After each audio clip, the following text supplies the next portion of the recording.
Sir Shri द्वारा विशेष संदेश, your path to profound transformation. Lakshmi को लोग किस तरह रख रहे हैं? कुछ लोग तो इस तरह उड़ा रहे हैं कर्ज लेकर, कुछ लोग उसको पेटियों में खोखों में बंद करके रखते हैं। उनके लिए लक्ष्मी पेटी और खोखा है। तो लक्ष्मी का अर्थ क्या? लक्ष्मी की पूजा हो तो कैसे हो? लक्ष्मी को प्रसन्न करना है तो कैसे करना है? क्या सिर्फ रात में लाइट जला दे के रख दी गई और लक्ष्मी आ जाएगी, प्रसन्न हो जाएगी? या उसके लिए कुछ और करना होता है? एक इंसान ने लक्ष्मी की बहुत पूजा की। लक्ष्मी की पूजा करने के बाद देखा कि लक्ष्मी प्रसन्न नहीं हुई, लक्ष्मी आई नहीं। आखिर परेशान होकर उसने कहा कि अभी लक्ष्मी की पूजा नहीं करेंगे। उसने फिर ज्ञान की देवी सरस्वती की पूजा की और फिर ज्ञान बढ़ा, समझ बढ़ी, बुद्धि बढ़ी, विवेक जागृत हुआ तो एक संतुष्टि का जीवन प्राप्त हुआ। संतुष्टि का जीवन प्राप्त हुआ तो पैसे भी आए, सब कुछ हुआ, संतुष्ट था। और फिर लक्ष्मी ने आकर दर्शन दिए। जब ये सब हो गया तो लक्ष्मी आई और उसने दर्शन दिया। तो उसने लक्ष्मी को देखकर कहा, अरे अभी आकर क्या फायदा, अभी तो मुझे कोई आकर्षण है नहीं, दौलत मिल जाए ऐसा कोई आकर्षण है नहीं, अब आकर क्या फायदा, पहले आई होती तो अच्छा हुआ होता, अरे वाकई प्रसन्न थी तब आए होते।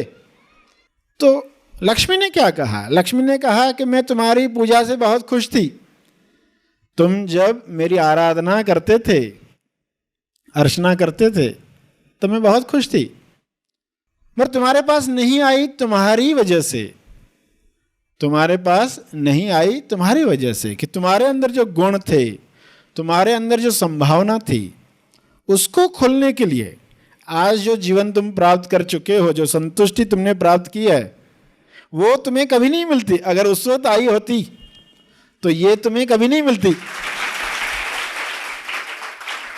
क्या कहा लक्ष्मी ने? कि मैं तुम पर प्रसन्न थी इसलिए नहीं आई। ये इंसान के लॉजिक में नहीं बैठता है ना, तर्क में नहीं बैठता है। कोई प्रसन्न हो इसलिए नहीं आता, इसलिए हमसे नहीं मिलता। तो ये कैसे हुआ? क्योंकि पहले ही अगर लक्ष्मी आती तो वो इंसान उसी में उलझ जाता। लक्ष्मी नहीं आई तो उसने दूसरा रास्ता ढूंढा, संतुष्टि प्राप्त करने का दूसरा रास्ता ढूंढा, ध्यान किया, जो गुण थे उसके अंदर वे और बढ़े, उसने संतुष्टि प्राप्त की। अब लक्ष्मी आई है ये बताने के लिए कि प्रसन्न में पहले से ही थी। उस इंसान को तब समझ में आया। सत्य की समझ के साथ लक्ष्मी की प्रार्थना कैसे करें? कि हम जो सोच लेते हैं कि प्रार्थना फायदा नहीं करती, रिजल्ट नहीं आती, रिजल्ट तो आती है, रिजल्ट आती है मगर हमें दिखाई नहीं देती, इसलिए हमें लगता है कि प्रार्थना व्यर्थ गई। कोई प्रार्थना व्यर्थ नहीं जाती। सही ढंग से अगर हम प्रार्थना कर रहे, लक्ष्मी को सही ढंग से प्रार्थना कर रहे, क्या प्रार्थना कर रहे, कैसे करनी चाहिए प्रार्थना, लक्ष्मी को क्या कहना चाहिए? लक्ष्मी को कहना चाहिए, हे लक्ष्मी माँ, आप हम पर प्रसन्न हो जाओ क्योंकि हम आपके भक्त हैं, हम चाहते हैं आप हम पर प्रसन्न रहे। और आप जिन पर प्रसन्न होती है उनको आप याद नहीं आती, जिन पर आप प्रसन्न होती हैं उनको आप याद नहीं आती, जिन पर आप नाराज होती है वे दिन भर आपके बारे में सोचते रहते हैं। बाकी ईश्वरों को ये प्रार्थना नहीं करनी है, लक्ष्मी के लिए ये प्रार्थना है। इसलिए क्या समझ हो, जब हम प्रार्थना कर रहे, समझ हो, क्या समझ हो कि लक्ष्मी का प्रसन्न होना यानी क्या? लक्ष्मी जिनसे नाराज है वो दिन भर पैसा पैसा ही सोच रहे। ऐसा मत सोचना कि लक्ष्मी जिन पर प्रसन्न होती है तो उनके पास बहुत पैसा होता है। इसका अर्थ ये नहीं है, कितना भी इंसान के पास पैसा हो मगर दिमाग में पैसा ही घूम रहा है, दिन भर पैसे की बातें ही सोच रहा है, तो लक्ष्मी प्रसन्न नहीं है। दिन भर यही सोच रहा है, अरे यहाँ ये थोड़ा नुकसान हो गया, यहाँ ये थोड़ा लाभ मिल गया, अरे कहीं ये चले ना जाए पैसे, ये डर ही है अंदर, पैसे की चिंता ही है। इतना कमा लेने के बाद भी तो इसका अर्थ है लक्ष्मी नाराज है। बाहर के लक्षणों पर मत जाना। एक पर्सन के पास पैसा कम है मगर उसके अंदर क्या विचार है, जब भी जरूरत होती है लक्ष्मी आती ही है। लक्ष्मी उस पर प्रसन्न है। वो दिन भर नहीं सोचते रहता, उसको पता है, वो निश्चिंत है। जब जरूरत आती है ना तो कहीं ना कहीं से व्यवस्था हो जाती है, ये हमने देखा है। तो लक्ष्मी उन पर प्रसन्न है। तो वे प्रार्थना करेंगे लक्ष्मी को, तो ये करेंगे कि हम आपको प्रसन्न करना चाहते हैं, यानी आप प्रसन्न होगी तो आपकी याद हमें आती नहीं रहेगी। आपकी याद आने से पहले ही आप आ जाया करेंगी।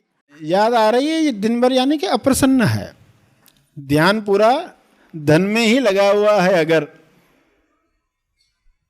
तो सही लक्ष्मी पूजा करने वाला पूजा करेगा। वो कहेगा कि मैं चाहता हूं तुम प्रसन्न हो जाओ, और ये भी जानता हूं कि जब तुम नाराज होती हो तो क्या होता है। और ये कहने के बाद वो कहेगा कि आगे तुम्हारी याद आने से पहले ही तुम आ जाया करो ताकि हमें कोई दिक्कत न हो। और जब भी तुम आओ तो अकेले मत आओ, नारायण को साथ लेकर आओ। दिवाली में लक्ष्मी की पूजा करोगे तो ये कहोगे, अकेले मत आओ, सत्यनारायण को साथ लेकर आओ। क्योंकि सत्यनारायण के साथ लक्ष्मी आएगी तो क्या होगा, अहंकार नहीं बढ़ेगा। प्रार्थना में यही कहोगे कि तुम आओ तो मेरा अहंकार न बढ़े। और तुम जानती हो कि किन चीज़ों से अहंकार बढ़ता है। तुम हमारी शुभ चिंतक हो, इसलिए तुम्हारे आने से हमारा अहंकार न बढ़े। सत्यनारायण तुम्हारे साथ में आए, तुम्हारी याद आने से पहले तुम आ जाओ। तो ये प्रार्थना जब आप करोगे लक्ष्मी को, तो ये सही लक्ष्मी पूजा है। पुष्प किसका प्रतीक है? सही समझ के साथ लक्ष्मी माता को पुष्प कैसे समर्पित करें? कि हम लक्ष्मी को पूजा कर रहे हैं तो किस तरह लक्ष्मी प्रसन्न होती है। उनके सामने पुष्प रख रहे हो, पुष्प रख रहे हो, फूल रख रहे हो, तो फूल रखते वक्त आपको पता हो कि मैं क्या भाव रख रहा हूं, किस तरह का भाव। आप पुष्प रख रहे हो लक्ष्मी के आगे, अंदर से समझ ये हो कि मैं एक भावना, एक इंटेंशन रख रहा हूं, एक भाव, एक इंटेंशन रख रहा हूं। आने वाले साल में या आने वाले दिन में मैं क्या करूंगा। ईश्वर के सामने लोगों ने प्रथाएं बनाई ये याद दिलाने के लिए। बिना फूल रखे भी इंटेंशन रखा जा सकता है, मगर वो भावना में जोर लाने के लिए ये बनाया गया कि वो रखते वक्त किसी ने कहा कि आज का दिन या कल का दिन जो आने वाला है वो मेरे लिए क्षमा दिवस होगा, यानी जो भी लोग मिलेंगे मैं उन्हें क्षमा कर पाऊंगा, या प्रार्थना दिवस होगा। ये भाव, ये इंटेंशन रखेगा कि जो लोग भी मिलेंगे मैं उनके मंगल के लिए प्रार्थना करूंगा। एक पुष्प रखा, यानी एक भावना रखी, एक इंटेंशन रखा कि कल का दिन या आने वाला दिन या आज का दिन सुबह में कर रहे हो तो क्या कहोगे, आज का दिन मैं खुश रहूंगा। क्या भी हो जाए, कोई भी घटना हो जाए, तो आज का दिन मैं खुश रहने वाला हूं। कुछ भी हो सकता है। अगर वो भावना रखी है वो पुष्प रखते हुए, तो ये सही पूजा हो गई। जब आप पुष्प भेंट कर रहे हो, समर्पित कर रहे हो, तो पीछे अपने आप से पूछना कि मैं क्या भावना रख रहा हूं, मेरा इंटेंशन क्या है। जो भी भावना रखकर जब आप पुष्प रखोगे तो एक शक्ति मिलती है। निश्चय किया, संकल्प किया तो आपको एक शक्ति मिलती है, उसका लाभ लिया जाए। पुष्प रखते वक्त कहा आज का दिन सफाई का दिवस है, आज हर चीज़ की सफाई करनी है। जो जो दिखेगा घर में बाहर सफाई करने वाले हैं। तो एक सफाई दिवस करके कोई भावना रखता है, इंटेंशन रखता है, उसको पूरा करता है, ये सही पूजा हुई। ईश्वर क्या चाहता है कि वे जो गुण उसके अंदर है, वे गुण अगर लोग अपने अंदर ला रहे हैं तो ये सही पूजा है। हर ईश्वर के अंदर जो गुण दिखाए गए हैं, बताए गए हैं, वे गुण हम अपने अंदर लाएं और लक्ष्मी की पूजा करेंगे तो कैसे करेंगे, कौन से शब्द बताएंगे, वो प्रार्थना आपको बताई गई कि लक्ष्मी कब प्रसन्न होती है। मान्यता यही है कि जिन पर लक्ष्मी प्रसन्न है यानी उनके पास ही कार होती है, ऐसा बैंक बैलेंस होता है, इस तरह होता है, ये मान्यताएं निकल जाए, ये टूट जाए। अपने आप से पूछे क्या हम पर लक्ष्मी प्रसन्न है? हर एक को जवाब मिलेगा। बाहर के कारणों से मत तुलना, अपने आप से पूछना तुम्हारे अंदर क्या चलते रहता है, तुम निश्चिंत हुए हो क्या? निश्चिंत हुए हो तो पैसा लक्ष्मी प्रसन्न है। निश्चिंतता नहीं है, सब कुछ मिल जाने के बाद भी, तो यानी कहीं तो कुछ गड़बड़ है, लक्ष्मी अप्रसन्न है। तो उसकी पूजा की जाए, सही ढंग से पूजा की जाए। लक्ष्मी शुभ चिंतक है। अगर आप सही ढंग से प्रार्थना करोगे, लोग प्रार्थना करते हैं, गलत करते हैं, फिर कहते ऐसा क्यों हुआ। प्रार्थना करते हैं, जवाब आता है मगर पहचान नहीं पाते, तो कहते प्रार्थना व्यर्थ गई। तो सही अर्थ समझना है और सही प्रार्थना करनी है। शरीर मिला है तो शरीर को कैसे इस्तेमाल करना है, इसके अंदर उठने वाले विचार दुख का कारण न बने। आइडेंटिफाइड हो जाएंगे तो हाथ जल जाएंगे, डिसआइडेंटिफाइड हो जाएंगे तो आनंद आएगा। वही बात, वही हवाई आनंद का कारण बनेगी। तो इस तरह आज आते ही आपको सब बातें बताई गई। ये कुछ बातें थी जो सभी के लिए जानना आवश्यक था।